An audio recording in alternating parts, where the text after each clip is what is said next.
2020 has been a year where we have seen the craziest things occur. We started off the year super excited because 2020 was the year of great vision. It was the year of perfect vision for the church to be fulfilled, where God was going to reveal the glory of his ways, where God was going to do amazing things. And then we get hit with a pandemic.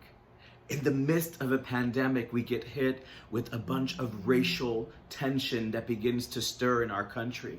And then each day, little by little, we're seeing tensions rising in different areas. A lot of uncertainty just coming our way. A lot of things that have really shaken the people of God and this world. You know, we're left thinking, what else can go wrong? What level of Jumanji are we in today? Even during these times, we come to the Lord and we're just looking at God and saying, what next? Really, God? What else can go on? And we put our trust in you, but we just don't know what's going to happen in the next moment. We see in the book of Judges, chapter 7, we also read about a man named Gideon.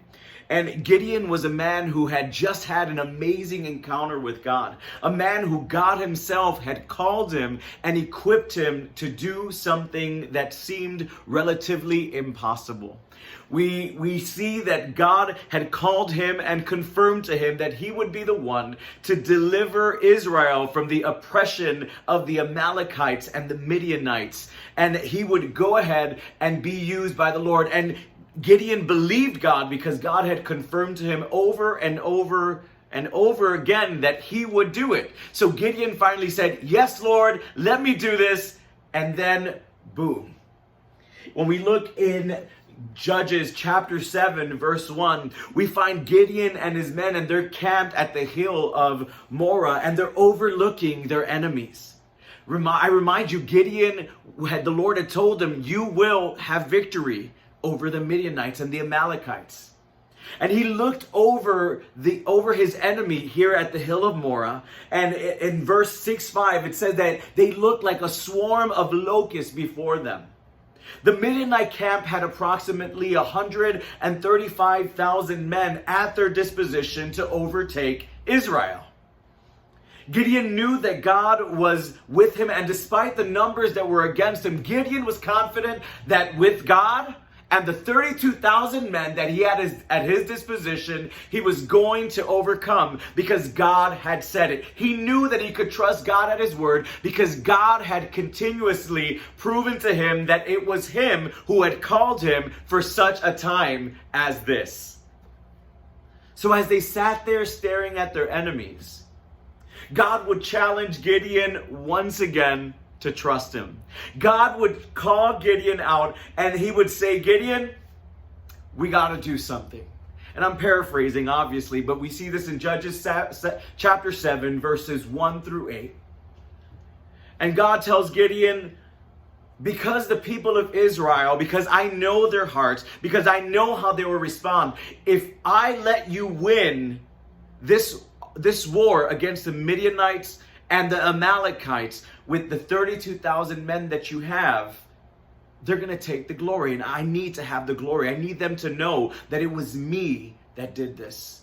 So what I want you to do is I want you, Gideon, to tell your men that anyone who has any type of fear in them regarding this war, mind you, they're on this hill, the hill of Morah, looking down at the Midianite army, the swarm of locusts, according to chapter 6, verse 5, below them. They're looking at 32,000 against 135,000. And Gideon says, if any of you are scared, you can go. So 20,000 men leaving him with 10,000 men. Gideon, in his humanity, I'm sure was like, whoa, wait a minute. God told me I was going to win. How am I going to win with 10,000? So Gideon heard the Lord. And he asked those men to leave, and those 20,000 left. And he was left with those 10,000 men to defeat the enemy. And that was still too many for God. And then we see in chapter 4 where God says, one moment. But the Lord said to Gideon, there are still too many men. Take them down to the water, and I will thin them out for you. If I say, this one shall go with you, he shall go. But if I say, this one shall not go with you, he shall not go. So Gideon went and took the men down to the water. They would go to the stream and drink the water, and those that lapped up the water and brought it to their mouths would be the ones that would fight against the Midianite army. Again, that's 135,000 against these 10,000 men.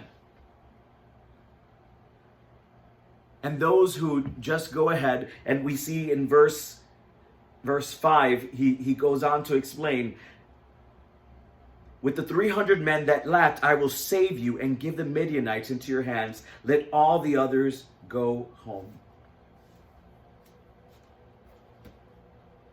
God just took this man's army from 32,000, which was going to be really hard to beat 135,000, decreased it to 10,000, and now was bringing it down to 300.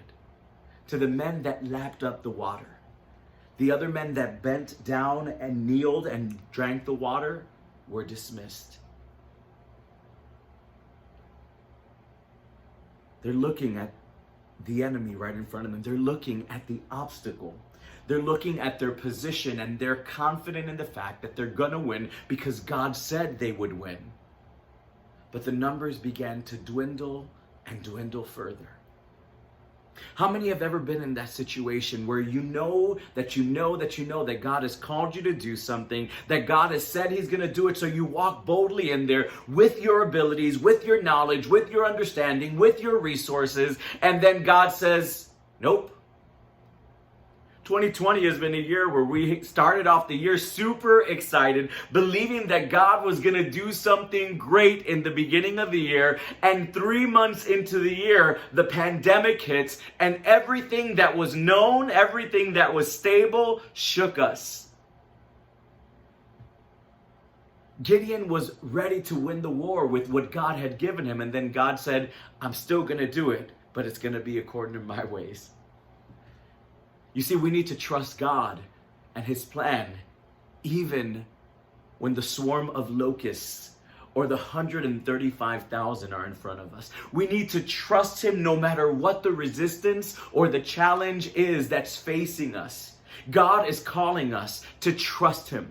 You see, a lot of times we have a plan. Gideon, I'm sure, had a plan. Okay, God, I trust you. You're sending me with 32,000. That's not a lot of men, but with you, I'm going to be able to do it. And God is saying, yes. But I want to show you my glory, and I want to do it according to my ways. And I want to make sure that you don't get glorified, that you don't take the glory from what I'm about to do. I want you to know that it was me. God spoke to Gideon, and he promised him a victory, but then God continued to change the plan to the point where it didn't make sense.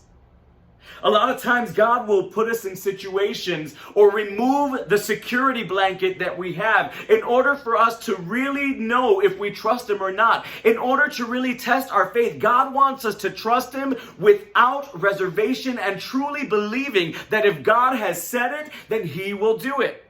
Even when it seems impossible, even when the pandemic hits us and all of our worlds become shifted, our economy goes down, the health system starts to decline, there's things that we can no longer do. God is calling us to truly trust him and his plan. You see, his plans for us, they don't always go according to how we think they should go. And even though we may be going through the different levels of Jumanji in this year, God still wants you to know that if he said it, he will do it. God will do what he has said, people of God. I want you to understand that and take ownership of that. That if you have God in your court, and if God has said it, no matter what you face, even if it seems impossible, even if it seems unlikely, even if it seems like there's no way, God says that his plan is better. With your 32,000, your 10,000, or now the 300 with God are sufficient. Even if it doesn't make sense, even if it doesn't seem smart, God is saying to you and I today that he will be glorified because what he has promised shall come to pass. His glory will be revealed. And God wanted his people to know that the promise that he had made to Gideon, He wanted them to understand that that promise was going to occur even with the 300. How many times have you been faced with 135,000 reasons in front of you to fall back? That humanly speaking, it's impossible for you to overcome. Well, God is reminding us today that if He said He's going to do it, then we can trust Him. In the midst of the pandemic, if God has said that He has got you, that He will never leave you, never forsake you, then He will be with you. His glory will be revealed and His plans will come to pass. And it's not by your might, not by your power, but by His Spirit, says the Lord. That's why we can trust that God will do what He has said. We know that Gideon at this moment in his humanity was probably struggling. God, you said 32,000 that I had. I was good. And then you said, nope, not that. And then 10,000. Okay, God, I don't think that, I don't think you're going to do this. But I'm going to trust you. You said it. And then now 300. A lot of times we're going to be in situations where we're going to see our resources, we're going to see the promise that God has made to us seem more and more impossible. But if God has said it, then He will do it. He is not a man to lie. So we need to understand that if God says it, we need to believe it.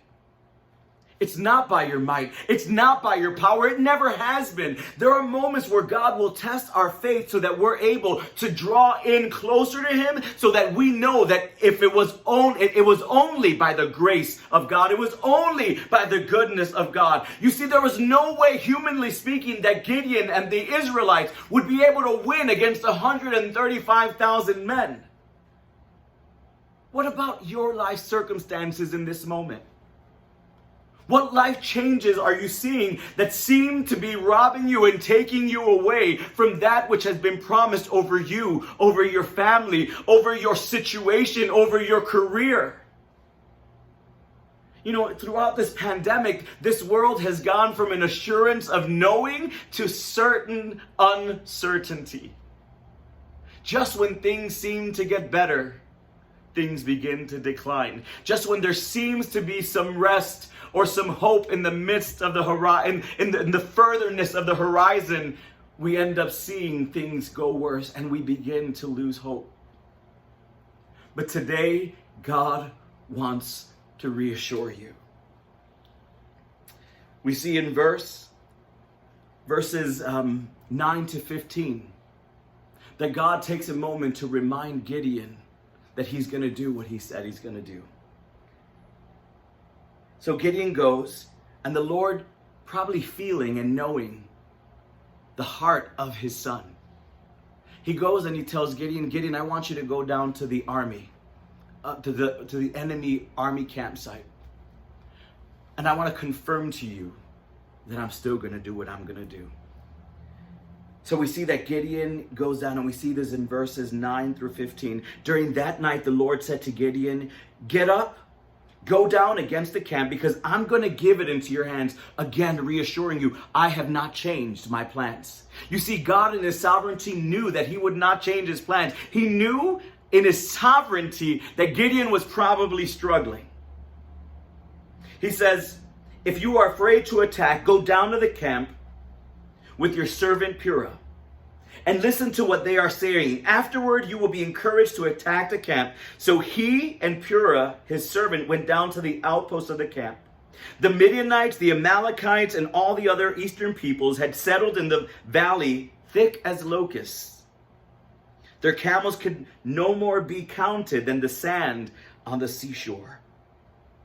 Gideon arrived just as a man was telling his friend his dream. I had a dream, he was saying. A round loaf of barley bread came tumbling into the Midianite camp. It struck the tent with such force that the tent overturned and collapsed. His friend responded, this can be nothing other than the sword of Gideon, son of Joash, the Israelite. God has given the Midianites and the whole camp into his hands. Here's Gideon listening to his enemies declare the victory that he would have. I'm sure that even though his faith may have been shaken or a little unsteady, Gideon hearing this, we see in verse 15, when Gideon heard the dream and its interpretation, he bowed down and he worshiped. He bowed down and he worshiped. He took hold once again of the promise because he saw that supernaturally God had even revealed it to the enemies that they would lose to the sons of promise. And Gideon, he took action, but before he took action, he bowed down and worshiped. And we need to be able to come to a place where we can remain in worship and in trust, even when we are uncertain, because we know the certain God has said that he would do it. And if he has said it, then we can believe it and we can rest confident in that. So even though Gideon was wondering how he could win, he knew now because the Lord had once again, just like he did in chapter 6, reminded him and proven to him of what he would do. God once again tells him, and when he hears the promise again, Gideon got down and said, God, now I know that you're going to do this. You see, and we see that when we walk in obedience and in submission to the truth of what has been declared, when we believe what God has said, then we have a certain presence, a certain truth that we can stand on, then we can march forward in confidence despite what we see, despite the resources that we have in our hands. And we see that Gideon finally believed. He believed that he could win because God was with him.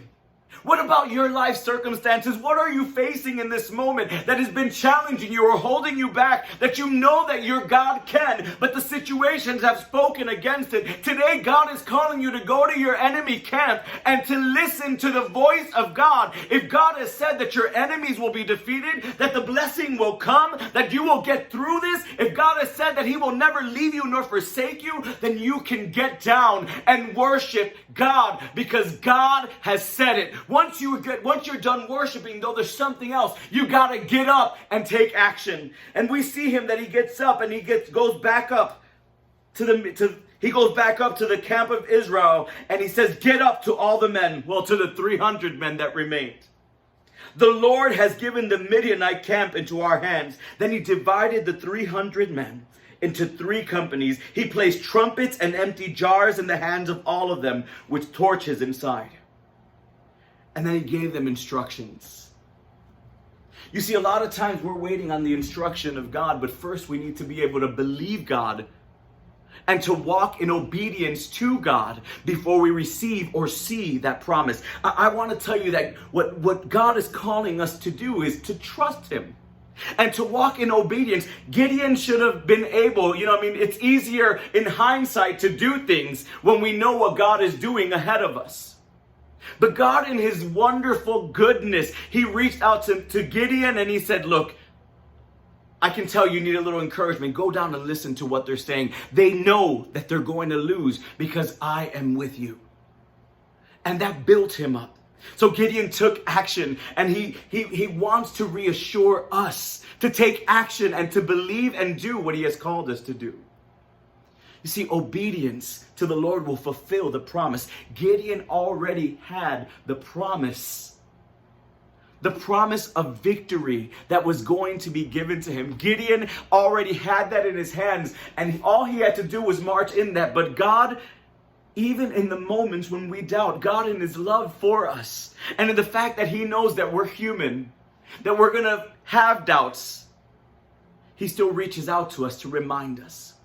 So I want to ask you, whose report will you believe? Will you believe the doubt that's in your heart? Will you believe the new pandemic numbers? Will you believe what the enemy is saying against your family or against your children? Will you believe what your finances are looking like over what God has said that he will do in your life? Will you believe God or what you see? Will you believe God or your circumstances? You see, there are times where we need to move in faith. We need to get to a place that once we hear the voice of God, we need to learn that I can trust God, because if God has said it, then he will do it. Even though there are 135,000 reasons ahead of me that tell me no, and even though I may be equipped with a pretty large army, with God I can do it. But even if those resources disappear, and they dwindle down to a mere 300, you and God can do it. If you trust God, you will be able to see the glory that He has promised revealed over your circumstance and your situation. Whose report will you believe? Your enemies will know that you and God are greater than the situation that may be coming against you. You need to speak life into the situation that you're seeing and say, you know what? You may look like you have a lot of sense right now. Yes, the pandemic is real. Yes, the numbers are rising, but I can trust in my God that He has me, that He is taking care of me, that He is providing for me, that even though I may have lost my job, even though I may have lost some of my faith, even though we may not have been able to congregate right now, we are able to withstand and stand strong in the promise that God is with me, God is for me, and His glory will be revealed in and through me because He has promised to be with me to the very end. We have a choice. Gideon had a choice. He could have fallen back and said, no, Lord, you gave me 32,000 men. Then you dropped it down to 10,000, now 300. Are you crazy? And I don't mean to sound disrespectful, but that's how we think. It's like, wait a minute, God, you said it. We end up doing things, or we end up rejecting what God has said when things get hard. Whose report are you going to believe? You have a choice to believe God fully or to believe your circumstance. And if you believe your circumstance over what God has declared over your life, then you're calling God a liar. We need to take hold of the promise. We need to take hold of what has been written and what has been said about us as children of God. We need to believe that we can trust God wholeheartedly. That if we're obedient to Him, if we're sensitive to His voice, if we listen to Him and we know His word, even when our enemies outnumber us, even when the circumstances come against us, we can take hold of the promise that He will fulfill what He has said. We see that obedience fulfills the promise. We see that Gideon and his army, he divided into 3 groups, and they surrounded the camp, and they broke the clay pots. And the men within the camp, they heard the ruckus, they were awoken, and they were shocked, and they began to turn on each other. Gideon didn't even have to raise a sword to fight against them. The Midianite and Amalekite army turned against each other and dispersed, and victory was given to them because God was for them and God had said it. You and God equal victory. I want you to understand it. When you obey God, when you hear His voice and you walk in His word and you walk in His standards and you walk in faith in what He has called you to do, you will have the victory. Even if your resources have gone from the 32,000 to the 300. Because it's not by your might, it's not by your power, but it's by His Spirit. It's not by what you can do, it's by what God has already said and declared over your life. You see, the 300 in God, they won over their enemy. You see, a lot of times you and I need to look at our problem, we need to look at our situation, we need to look at our circumstance, and we need to speak to it. And not just speak to it, because I'm not saying name it and claim it. I'm talking about speaking the truth of what God has said and say, devil, you are a liar. You are trying to put fear inside of me because of this pandemic. You are trying to create instability in me because I'm not seeing the same entry of money, and my finances have been affected, and my career has been affected, and my life has been affected by a pandemic. God is telling you that He has got you, that I will never leave you nor forsake you, that what God has declared over your life will still come to pass, because obedience to what He has said will fulfill the promise. I don't know if you're hearing me. Obedience to what God has said will fulfill the promise. So today I want to tell you and remind you that you need to surrender all the things, all the excuses, all of the obstacles, all of the chatter around you. You have to surrender the fact that even though you're looking at 135,000 reasons in front of you to quit or to not believe, that you and God are greater. You need to surrender your wisdom. And I'm not saying don't think, but I'm telling you to believe God over what you know, because your God knows it all. And if he says and he promises, then he will do.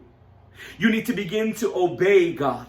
You need to begin to surrender your understanding in obedience to what he has said. You need to believe him, and you need to stay the course. If Gideon had not stayed the course, Gideon would not have seen the victory that was promised. If Gideon would have just believed in the human perspective and what he could physically do, he wouldn't have even left with the 32,000. But once it was brought down to 10,000, he probably would have ran. And at 300, he probably would have laughed and been like, God, no way. I'm not even going to go there with you. But even when everything has been taken away, even when everything has made you fearful or not ready to move forward because the obstacle, the 135,000 reasons in front of you are trying to stop you, I want to encourage you today. You need to trust God. Can you trust God?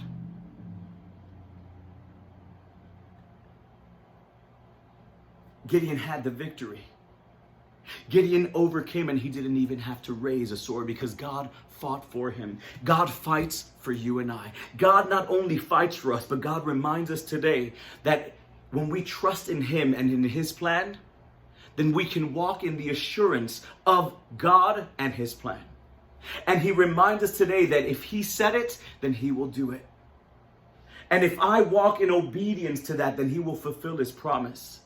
You see, it doesn't matter what may be going on all around you, the 135,000 reasons that may be trying to get in the way of what God has declared and said over your life. They cannot have the victory over you because the Lord has already won that.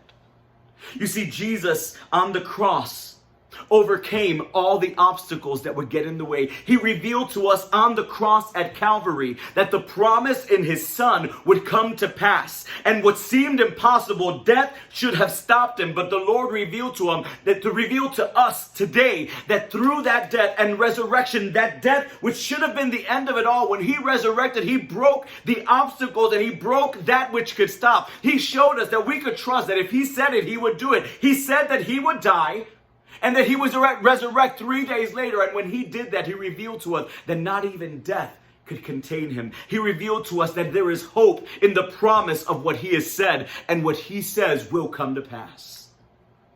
So can you trust him today? Can you be sensitive to the voice of the Lord as he calls you to believe him over anything else that may come your way? Today, God is reminding us once again, although you're facing 135,000 reasons not to believe, although you're seeing with your very own eyes the impossible, God reminds you and he asks you, can you trust me? Can you go beyond what you think, what you feel, and go to the essence of who he is and believe the promises of his word over your life? I will never leave you nor forsake you. In God, you have certain victory. In Christ, you are more than a conqueror. And then I'm taken to the book of Jeremiah 29:11. When the nation of Israel was going through a time of oppression and rebelliousness and persecution, and the Lord gave them a word of hope. And he says, for I know the plans that I have for you, declares the Lord. Plans to bless you, plans to prosper you. The nation of Israel was like, what? We're in persecution. We're being oppressed right now. And it seems like you've turned your back on us. Maybe you're feeling that God has turned his back on you.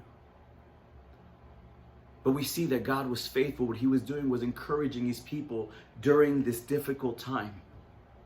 And he wanted to remind them, because you chose to do certain things, you're reaping what needs to happen. But I know the plans that I have for you. And they're plans to bless you, plans to prosper you, and they will come to pass. So even though you may be in the difficult moments right now, my plans are to bless you. My plans are to prosper you. My plans are to fulfill that which I have said. Can you trust me?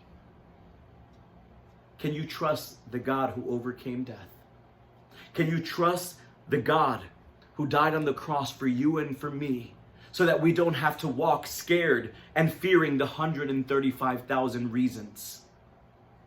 Today is the day where God asks you, trust me. Can you? God bless you, and thank you for this time. My name is Josue Vasquez, and I appreciate you taking a moment to listen to this word.